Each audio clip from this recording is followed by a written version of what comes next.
Միջինացված այս տարվա պլանով ՀՑԿ-ն սահմանել է 7%, մինչև 7% թույլատրելի կորուստի շեմ։ Դա մուտք եղած արտադրողներից էլեկտրաէներգիայի քանակը եւ սպառված էլեկտրաէներգիայի քանակի տարբերությունն է։ 7%-ը, այսպես ասած, ընդունելի կանոնակարգված սահմանաչափն է, ինչից ներքև որոշակի ցուցանիշներ կային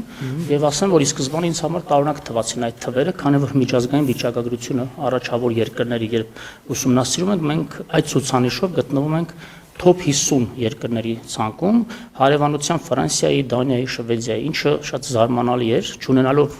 տվյալ երկրների նման ենթակառուցվածքներ, ինձ համար տարօրինակ էր, որ նման ցուցանիշներ են, այսպես ասած, նկարվում հեծում, եւ ուսումնասիրությունները ցույց տվեցին, որ շատ դեպքերում կամ արևային կայաններից ինքնավար էլեկտրաարտադրողների արտադրած էլեկտրաէներգիաներ թեր գրանցվում, այսինքն ավելի մեծ քանակի էլեկտրաէներգիա էր մղվում ցանց արտադրողների կողմից, քան հաշվարկում եւ վճարվում էին վերջիններս